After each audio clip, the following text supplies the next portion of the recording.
Hey friends, today we're going to be looking at the afterword of our book. So we are done reading about our characters and we're going to read an afterword from our author, Lois Lowry. So we're going to learn about how she got some of the ideas for her characters in the book and the reasons behind them. One of the vocabulary words we're going to come across today is the word decency. Decency, which means to treat others with respect and goodness. Again, that word is decency. So we should be on page 133, looking at our afterword. How much of Anne-Marie's story is true? I know I will be asked that. Let me try to tell you here, where fact ends and fiction, which we know means fake, begins. Anne-Marie Johansen is a child of my imagination, though she grew there from the stories told to me by my friend Annalise Platt, to whom this book is dedicated, who was herself a child in Copenhagen during the long years of the German occupation. I had always been fascinated and moved by Annalise's description, not only of the personal deprivation that her family and their neighbors suffered during those years, and the sacrifices they made, but even more by the greater picture she drew for me of the courage and integrity of the Danish people under the leadership of the king they loved so much, Christian X. So I created little Anne-Marie and her family, set them down in a Copenhagen apartment on a street where I have walked myself, and imagined their life there against the real events of 1943. Denmark surrendered to Germany in 1940. It is true, and it was true for the reasons that Papa explained to Anne-Marie.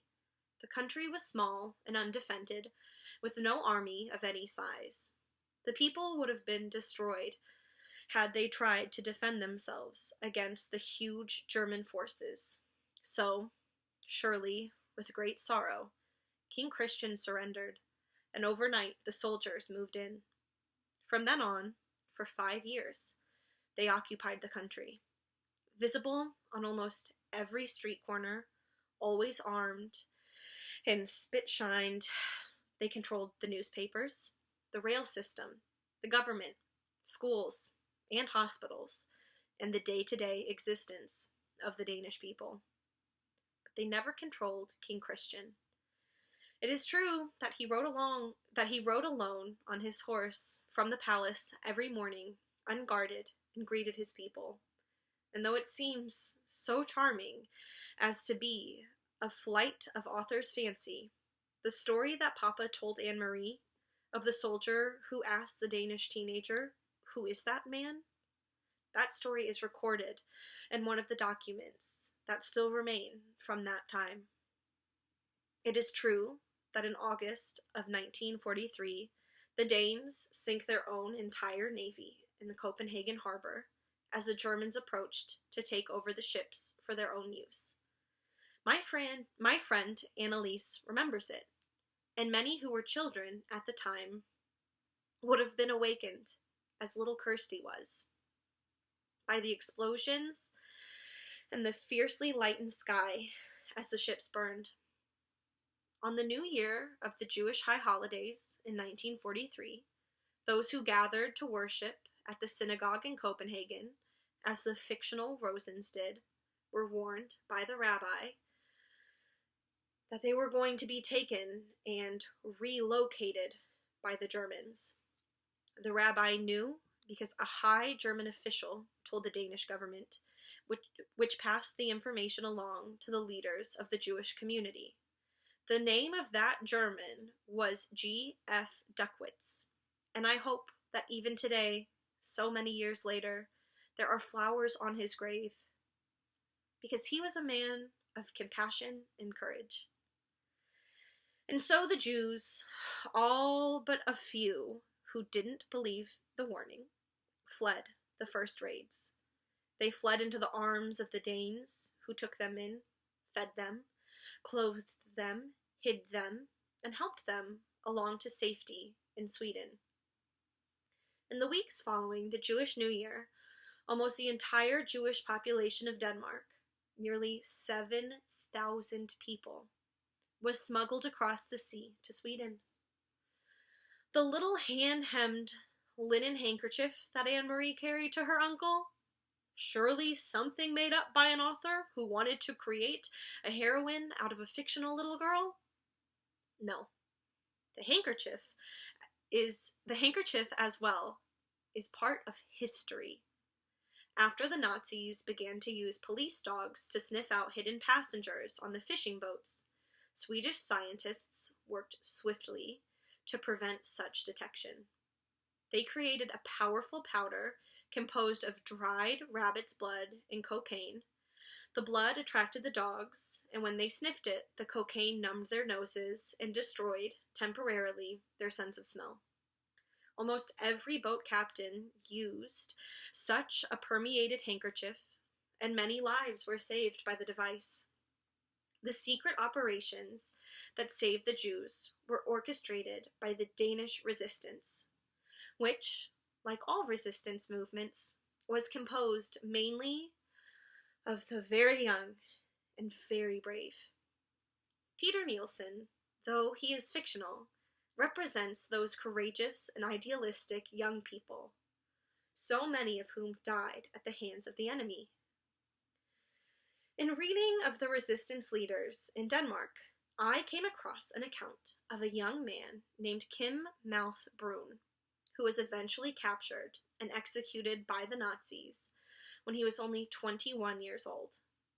I read his story as I had read many others, turning the pages, skimming here and there, this sabotage, that tactic, this capture, that escape. After a while, even courage becomes routine to the reader. Then, quite unprepared, I turned the page and faced a photograph of Kim Mouth Brun. He wore a turtleneck sweater, and his thick, light hair was windblown. His eyes looked out at me, unwavering, on the page. Seeing him there, so terribly young, broke my heart. But seeing the quiet determination in his boyish eyes made me determined, too, to tell his story, and that of all the Danish people who shared his dreams. So I'm going to pause there for a second. So right here, our author, Lois Lowry, is telling me how she came up with the character of Peter Nielsen, that he was based off of a real Renaissance leader named Kim Mouth Brun. So I'm thinking to myself, why was it so important for Lois Lowry to tell the story of resistance through a character like Peter? And I think it's because she was so moved by the courage and heart of the Danish resistance leaders that she felt like she just had to make a character that was a part of the resistance, because they were such a huge part of history. She wanted them to be a huge part of her story. Good. We're back on page 136 on So I Would Like. So I would like to end this with a paragraph written by that young man, Kim Mouth Brun, in a letter to his mother the night before he was put to death. And I want you all to remember that you must not dream yourselves back to the times before the war, but the dream for you all, young and old, must be to create an ideal of human decency, and not a narrow-minded and prejudiced one. That is the great gift our country hungers for, something every little peasant boy can look forward to, and with pleasure feel he is a part of, something he can work and fight for. Surely that gift, the gift of a world of human decency, is the one that all countries hunger for still. I hope that this story of Denmark and its people will remind us all that such a world is possible. Oh my goodness, so beautiful. Okay, so at the end of this afterword, the author mentions the bravery of real Danish resistance leaders, and she includes an excerpt from Kim Mouth Brun's to his mother before his execution. Much like we know Anne-Marie got a letter right before Peter's execution. So I want to know, what was the significance of this letter, and how did it fuel the writing of the book? So we're talking about the letter that I just read, that excerpt from Kim Mouth Broom. I'm going to ask that question again. What was the significance of that letter, and how did it fuel the writing of this book? Friends, thank you so much for reading along with me over these last couple weeks. I hope you really have enjoyed it. Bye-bye.